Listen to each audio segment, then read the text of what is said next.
कहानी की शुरुआत में हम एक लड़की को देखते हैं जो एक पेड़ पर टंगी होती है। अचानक उसके पास एक अंधा डायनासोर आ जाता है। वो उसे देख तो नहीं पाता, मगर उसी लम्हे लड़की नीचे गिर जाती है। उसकी आवाज सुनकर डायनासोर उसकी तरफ बढ़ने लगता है। लड़की जान बचाकर पानी में छुप जाती है, लेकिन डायनासोर वहाँ भी पहुँच जाता है। अब इस लड़की के साथ क्या हुआ, ये जानने के लिए हमें कहानी में जरा पीछे जाना पड़ेगा। ये वो दौर है जहाँ इंसान और डायनासोर एक साथ रहते हैं। अब हालात ये हैं कि डायनासोर सिर्फ जंगलों तक सीमित नहीं रहे, बल्कि इंसानों के साथ ही रहने लगे हैं। लेकिन इंसान और डायनासोर के साथ रहने का सपना अभी भी अधूरा है। दोनों के बीच डर, दूरी और टकराव लगातार बढ़ता जा रहा होता है। जहाँ जहाँ डायनासोर पहुँचते हैं, वहाँ वहाँ ब्लैक मार्केट भी तेजी से बढ़ने लगता है। लोग इन्हें पकड़ने, बेचने और इस्तेमाल करने के लिए कुछ भी करने को तैयार हैं। गैर कानूनी शिकार इतना बढ़ जाता है कि स्थिति कंट्रोल से बाहर जाने लगती है। इस पूरे मामले को संभालने के लिए अमेरिका की सरकार एक बड़ी साइंटिफिक कंपनी को डायनासोर से जुड़ा पूरा कंट्रोल दे देती है। ये कंपनी जेनेटिक्स और बायो रिसर्च में काफी मशहूर होती है और इसका सीईओ लुइस डॉसन इटली के पहाड़ी इलाके में एक खास डायनासोर सैंक्चुअरी बनाता है। उनका कहना होता है कि डायनासोर के पुराने इम्यून सिस्टम से वो ऐसी दवाइयां बना सकते हैं जो इंसानियत के लिए बहुत फायदेमंद होंगी। लेकिन जनता को उनकी बात पर पूरा भरोसा नहीं होता। लोगों को शक होता है कि ये सब एक खतरनाक एक्सपेरिमेंट है। और फिर कहानी में असली ट्विस्ट आता है जब डॉसन और उसकी टीम का साइंटिस्ट वो चुपके से एक नया एक्सपेरिमेंट शुरू करते हैं। वो डायनासोर के डीएनए का इस्तेमाल करके एक नई चीज बनाते हैं। वो खास तरह के टिड्डे तैयार करते हैं, लेकिन ये आम टिड्डे नहीं होते। ये आकार में बहुत बड़े, तेजी से बढ़ने वाले और जेनेटिकली मॉडिफाइड होते हैं। कंपनी चुपके से इन टिड्डों को आसपास के खेतों में छोड़ देती है और ये फसलें बर्बाद करना शुरू कर देते हैं। लेकिन यहाँ एक बहुत बड़ा खेल छुपा होता है। ये टिड्डे सिर्फ आम फसलों को ही खाते हैं, जबकि उसी कंपनी के बनाए हुए बीजों को ये बिल्कुल नहीं छेड़ते। यानी सीधा सा प्लान है, दुनिया की बाकी सारी फसलें खत्म करो और फिर लोगों को मजबूर करो कि वो सिर्फ उसी कंपनी के बीज खरीदें। कुक का असली मकसद यही होता है, पूरी दुनिया के फूड सिस्टम पर कब्जा करना। भले ही इसके चक्कर में लाखों लोग भूखे मर जाएं, लेकिन उसके लिए ये सब कोई बड़ी बात नहीं होती। अब जैसे ही ये बैकग्राउंड सेट होता है, जुरासिक वर्ल्ड डोमिनियन की असली कहानी शुरू होती है। कहानी को समझने के लिए इसे दो हिस्सों में दिखाया जाता है और पहले हम बात करते हैं मेन कैरेक्टर्स की। एक रात एली और उसके साथी चुपके से एक गैर कानूनी डायनासोर ब्रीडिंग फार्म में घुसते हैं। वो वहाँ हो रही हर चीज रिकॉर्ड कर रहे होते हैं और साथ ही एक छोटे डायनासोर को बचाने की कोशिश करते हैं जिसे कैद करके रखा गया होता है। बाहर खड़ा उनका साथी ये सब देखकर खुद को रोक नहीं पाता और अंदर मदद के लिए आ जाता है, लेकिन उनकी ये हरकत जल्दी ही पकड़ी जाती है और फिर जान बचाने के लिए वो गाड़ी लेकर सीधे डायनासोर वाले इलाके में भागते हैं। हालात इतने खराब हो जाते हैं कि उनकी जान खतरे में आ जाती है, लेकिन तभी एक ट्राइसेराटॉप्स उनकी मदद करता है और किसी तरह वो वहाँ से बच निकलते हैं। इस खतरनाक मिशन के बाद उनका साथी साफ कह देता है कि वो अब ये काम नहीं करेगा। एली का मकसद तो सही था, वो डायनासोर को बचाना चाहती थी, लेकिन ये रास्ता बहुत ज्यादा खतरनाक था। अब कहानी शिफ्ट होती है हमारे मेन हीरो ओवेन पर। वो एली और क्लोन लड़की मैजी के साथ एक शांत से जंगल इलाके में छुपकर रह रहा होता है। वहाँ उनके साथ कुछ और लोग भी होते हैं और सब मिलकर एक साधारण जिंदगी जी रहे होते हैं, जैसे लकड़ी काटना या डायनासोर का ख्याल रखना। लेकिन उन्होंने ये जगह क्यों चुनी? क्योंकि मैजी अब एक बहुत बड़ी वजह बन चुकी है। वो एक क्लोन है और उसके अंदर ऐसी खासियतें हैं जो साइंस के लिए बहुत कीमती हैं। इसी वजह से कई लोग उसे पकड़ना चाहते हैं। लेकिन मैजी अब बड़ी हो रही होती है और अपनी आजादी चाहती है। इसी बात को लेकर उसका ओवेन से अक्सर झगड़ा होता रहता है और जहाँ ओवेन है वहाँ ब्लू रैप्टर का होना तो तय है। लेकिन इस बार एक फर्क है, ब्लू अब अकेली नहीं है, उसके साथ उसका छोटा बच्चा भी है। माँ बनने के बाद ब्लू का स्वभाव और ज्यादा आक्रामक हो चुका होता है। वो अपने बच्चे को लेकर बहुत सतर्क रहती है, लेकिन फिर एक दिन कुछ लालची शिकारी एक खतरनाक जाल बिछाते हैं और ब्लू के बच्चे को पकड़ लेते हैं। उसी वक्त बाहर गई हुई मैजी भी उनके हाथ लग जाती है, यानी अब दोनों को एक साथ किडनैप कर लिया जाता है। ओवेन को जब ये पता चलता है, वो तुरंत उन्हें रोकने की कोशिश करता है, लेकिन सामने वाले ज्यादा होते हैं। उनके पास गाड़ियां और हथियार होते हैं और ओवेन कुछ नहीं कर पाता, बस उन्हें ले जाते हुए देखता रह जाता है। फिर वो तुरंत वापस जाकर जरूरी सामान उठाता है और एली के साथ मिलकर उन्हें बचाने निकलने का प्लान बनाता है। लेकिन जैसे ही वो निकलने लगते हैं, गुस्से से भरी ब्लू उनका रास्ता रोक लेती है। ओवेन उसे वादा करता है कि वो उसके बच्चे को वापस लाएगा, लेकिन ब्लू का गुस्सा शांत नहीं होता। वो उसके हाथ पर निशान छोड़ देती है, जैसे एक चेतावनी दे रही हो कि अगर उसका बच्चा वापस नहीं आया तो अंजाम बुरा होगा। ओवेन और एली अपने पुराने दोस्त बैरी से मिलते हैं, जो अब एक सरकारी एजेंट बन चुका होता है और गैर कानूनी डायनासोर ट्रेड को पकड़ने का काम करता है। बैरी की मदद से वो दोनों एक छुपे हुए डायनासोर ब्लैक मार्केट में पहुंचते हैं, जहां वो गुप्त जांच शुरू करते हैं। ये जगह किसी नर्क से कम नहीं होती, हर तरफ अजीब नजारे। कहीं डायनासोर की लड़ाई करवाई जा रही होती है,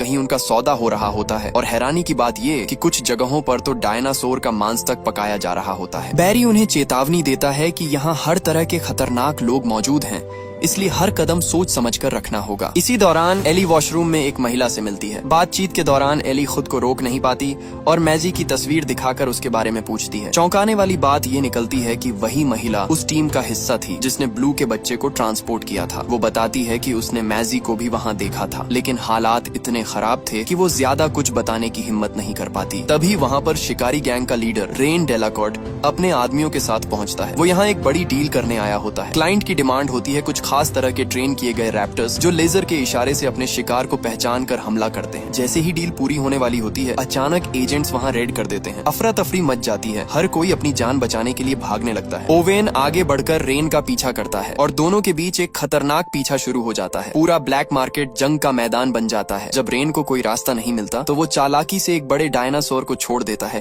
ताकि सबका ध्यान भटक जाए, लेकिन उसका यही प्लान उसके लिए मुसीबत बन जाता है। ओवेन उसे पकड़ लेता है और जमीन पर गिराकर उससे मैजी के बारे में पूछता है, लेकिन रेन साफ कह देता है कि उसके पास मैजी नहीं है, उसे आगे किसी और को सौंप दिया गया है। वो नाम लेता है सैंटोस का, वही महिला जो इस पूरी डील के पीछे होती है। इतने में एक बड़ा खतरनाक डायनासोर अचानक आजाद हो जाता है और सीधा रेन पर हमला कर देता है। चारों तरफ चीख पुकार मच जाती है। सैंटोस हालात बिगड़ते देख अपने बॉस को खबर देती है, लेकिन तभी एली चुपके से उसके पास पहुंच जाती है। सैंटोस ज्यादा वफादार नहीं होती, थोड़े दबाव में ही सब सच उगल देती है। वो बताती है कि मैजी को बायोसिन कंपनी के पास भेज दिया गया है। उसी वक्त वो खतरनाक डायनासोर फिर से उनके पीछे पड़ जाता है और जान बचाने के लिए एली ऊपर से छलांग लगाकर एक गाड़ी में गिरती है। तभी वही महिला गाड़ी लेकर वहाँ से गुजर रही होती है। वो एली की मदद करती है और बताती है कि मैजी को बायोसिन ले जाया गया है। इतना ही नहीं, वो उन्हें वहाँ तक पहुँचाने के लिए प्लेन उड़ाने की भी पेशकश करती है। ये सुनते ही ओवेन बिना देर किए बाइक लेकर उनके पीछे निकल पड़ता है, लेकिन खतरा अभी खत्म नहीं हुआ होता। वो ट्रेन किया हुआ रैप्टर अभी भी उनका पीछा कर रहा होता है और जैसे ही वो तीनों खतरे से बचने की आखिरी कोशिश कर रहे होते हैं, ठीक उसी पल प्लेन उड़ान भरता है और वो जमीन से ऊपर उठकर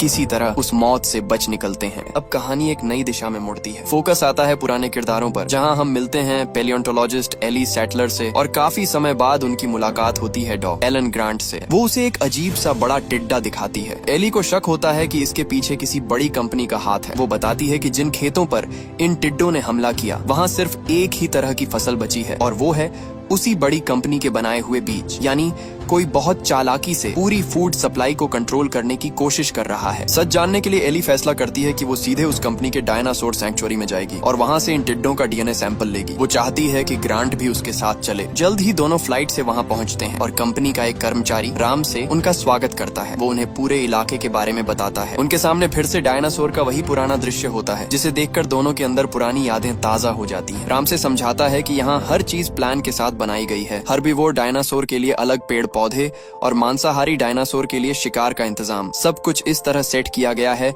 कि कोई डायनासोर बाहर न जा सके। साथ ही एक रिमोट कंट्रोल सिस्टम भी लगाया गया है, जिससे जरूरत पड़ने पर हर चीज को कंट्रोल किया जा सकता है। जैसे ही वो दोनों इस पहाड़ी इलाके के अंदर पहुंचते हैं, कंपनी का सीईओ लुइस डॉजसन खुद उनका स्वागत करता है। वो बड़े गर्व से बताता है कि उनकी कंपनी ने कई प्राचीन जेनेटिक सीक्रेट्स को अनलॉक कर लिया है और वो इन्हें मेडिकल फील्ड में इस्तेमाल करके गंभीर बीमारियों का इलाज ढूंढना चाहते हैं। वो दावा करता है कि उसका मकसद सिर्फ इंसानियत की मदद करना है, न कि पैसा कमाना। इसके बाद वो रामसे को कहता है कि एली और ग्रांट को एक खास फोरम में ले जाया जाए, जहां एक और जाना पहचाना चेहरा उनका इंतजार कर रहा होता है, डॉ इयान मैल्कम। फोरम खत्म होने के बाद एली और ग्रांट मैल्कम से चुपके से बात करते हैं और उससे मदद मांगते हैं। वो उसे बताते हैं कि उन्हें इन खतरनाक टिड्डों का डीएनए सैंपल चाहिए ताकि सच्चाई सामने लाई जा सके। लेकिन यहाँ हर जगह निगरानी होती है, इसलिए मैल्कम धीरे धीरे उन्हें जानकारी देता है कि वो काफी समय से इन टिड्डों पर रिसर्च कर रहा है और ये सैंपल्स कंपनी के अंडरग्राउंड लैब में रखे गए हैं। फिर वो चुपचाप एली को एक छोटी सी चीज देता है जो इस मिशन की चाबी साबित होने वाली होती है। मैल्कम जो डिवाइस एली को देता है वो कोई साधारण चीज नहीं होती। उसी की मदद से अंडरग्राउंड रिसर्च एरिया तक जाने वाली लिफ्ट अनलॉक की जा सकती है, जिसे सूर्य प्रयोगशाला कहा जाता है। ताकि किसी को शक न हो, मैल्कम तुरंत वहाँ से निकल जाता है। उसके बाद कंपनी का कर्मचारी राम से एली और ग्रांट को लैब घुमाता है और जानबूझकर उन्हें उस खास लिफ्ट के बारे में बताता है जो नीचे सीक्रेट एरिया में जाती है। वो ये भी साफ करता है कि वहाँ सिर्फ खास परमिशन से ही जाया जा सकता है, लेकिन उसके इशारों से साफ होता है कि वो उनकी मदद करना चाहता है। इसी बीच मैजी और ब्लू के बच्चे को डॉ वू के सामने लाया जाता है। यहाँ एक बड़ा सच सामने आता है। डॉ वू बताता है कि मैजी कोई साधारण क्लोन नहीं है, बल्कि उसे एक महिला शार्लेट लॉकवुड ने अपनी टेक्नोलॉजी से जन्म दिया था। जन्म के कुछ समय बाद ही शार्लेट को एक खतरनाक विरासत में मिली बीमारी होने लगती है, इसलिए उसने पहले ही मैजी के डीएनए में बदलाव कर दिए थे ताकि वो इस बीमारी से बच सके। अब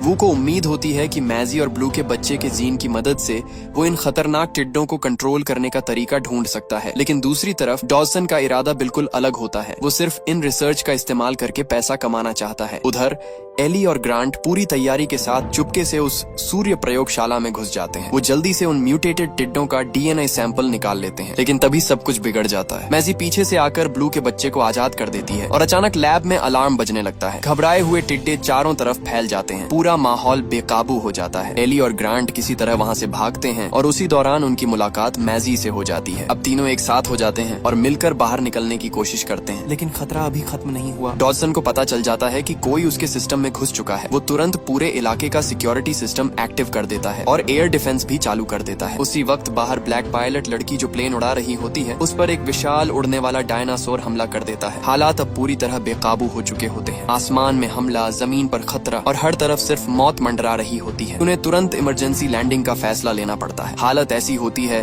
कि उनके पास सिर्फ एक ही पैराशूट बचता है और वो एली को दे दिया जाता है ताकि वो खुद को बचा सके। मजबूरी में ओवेन और बाकी लोग अपनी जान किस्मत के भरोसे छोड़ देते हैं। उधर एली किसी तरह जमीन पर उतरती है, लेकिन उसका पैराशूट पेड़ में अटक जाता है और वो हवा में ही लटकी रह जाती है, हिल भी नहीं सकती और खतरा धीरे धीरे उसकी तरफ बढ़ रहा होता है। तभी एक खतरनाक थेरेजिनोसॉरस चुपचाप उसकी तरफ बढ़ता है। उसके कदम भारी होते हैं, लेकिन अंदाज बहुत अजीब और डरावना होता है। उसकी नजर कमजोर होती है, इसीलिए उसे एली दिखाई नहीं देती। लेकिन पास खड़ा एक हिरण इतना खुशकिस्मत नहीं होता। एक ही वार में वो उसका शिकार बन जाता है। एली समझ जाती है कि अगर वो यहाँ रुकी तो अगला नंबर उसका है, इसीलिए वो धीरे धीरे खुद को आजाद करती है और जमीन पर गिरते ही बिना आवाज किए रेंगते हुए पानी की तरफ बढ़ने लगती है। लेकिन उसकी हल्की सी हरकत भी उस डायनासोर को महसूस हो जाती है। अब जान बचाने का सिर्फ एक ही रास्ता होता है। एली तुरंत पानी में कूद जाती है और अपनी सांस रोककर नीचे छुप जाती है। ऊपर वो खतरनाक डायनासोर पानी को सूंघते हुए उसे ढूंढने की कोशिश करता है। कुछ सेकंड ऐसे गुजरते हैं जैसे सदियां बीत गई हों, लेकिन किसी तरह एली अपनी जान बचा लेती है। उधर दूसरी तरफ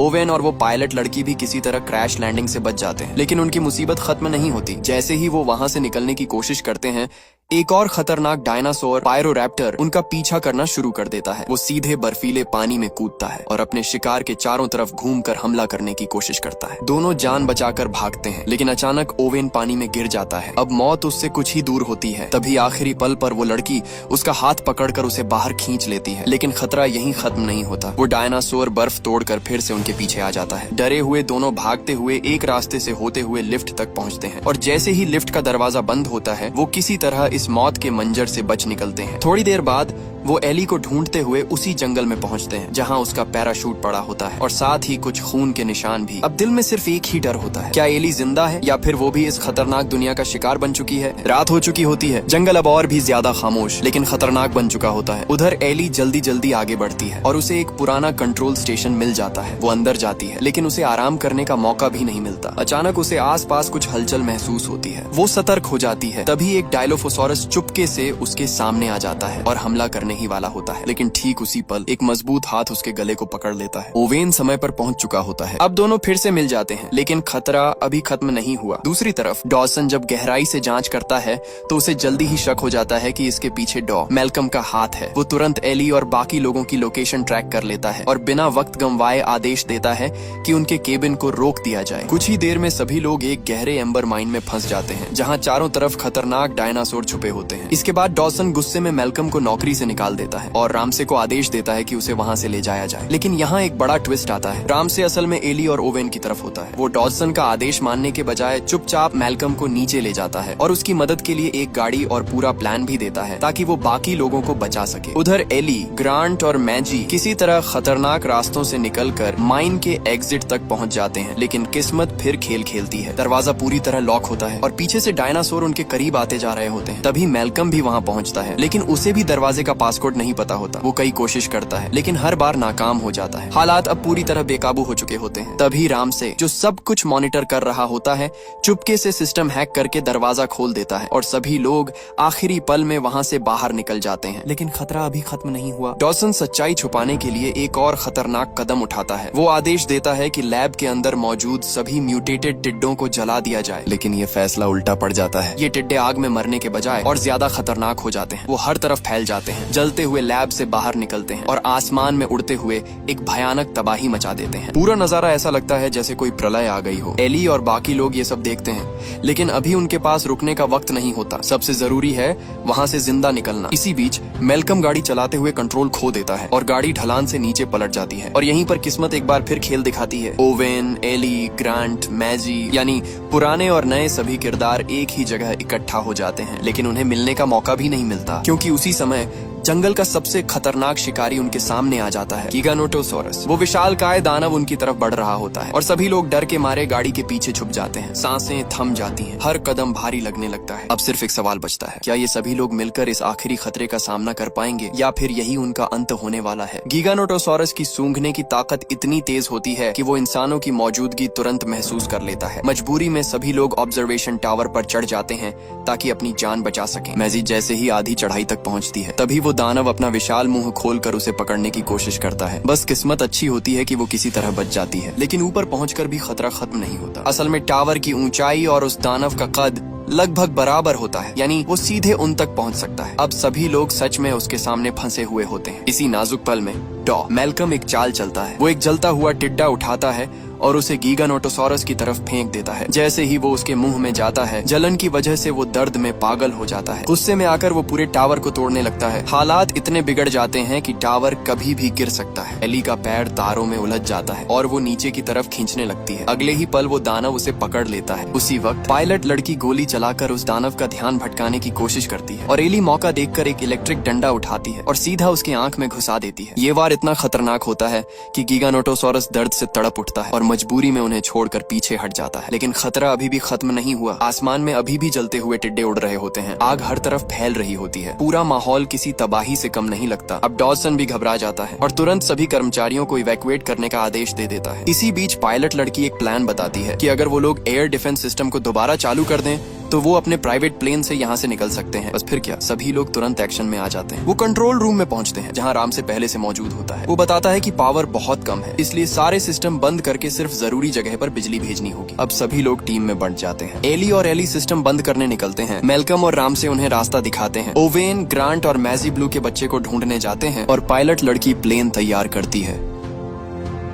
सब कुछ प्लान के मुताबिक चल रहा होता है, लेकिन तभी एक बड़ा झटका लगता है। जैसे ही एलिमेंट सिस्टम बंद करती है, वो अचानक खुद ब खुद फिर से चालू हो जाता है। अब हालात फिर से उनके हाथ से निकलने लगते हैं और ऐसा लगता है जैसे कोई और भी है जो इस पूरे सिस्टम को कंट्रोल कर रहा है और उन्हें यहाँ से निकलने नहीं देना चाहता। कहानी के इस हिस्से में हालात पूरी तरह बिगड़ चुके होते हैं। गुस्से और मजबूरी में आकर दोनों एक बड़ा फैसला लेते हैं। वो पूरे इलेक्ट्रिक सर्किट को ही तबाह कर देते हैं। ये रिस्की कदम काम कर जाता है और मलकॉम आखिरकार एयरबोर्न डिफेंस सिस्टम एक्टिव कर देता है। सीन कट होता है और अब हम कुक को देखते हैं जो जल्दी जल्दी एस्केप पॉड में बैठकर निकलने की तैयारी कर रहा होता है। लेकिन अचानक बिजली चली जाती है और वो एक अंधेरी सुरंग में फंस जाता है। माहौल खौफनाक हो जाता है और तभी डायनासोर उस पर हमला कर देते हैं। कुक अपनी ही गलती का शिकार बनता है। जिस खतरे को वो दूसरों के लिए लाया था, वही अब उसे खत्म करने आ गया है। दूसरी तरफ जैक और उसकी टीम के पास अच्छी खबर आती है। वो लोग आखिरकार ब्लू के बच्चे को ढूंढ लेते हैं और उसे सुरक्षित जगह से बाहर निकाल लेते हैं। सब लोग जब एलिस से मिलने ही वाले होते हैं, तभी अचानक डॉक्टर सामने आ जाता है। वो दावा करता है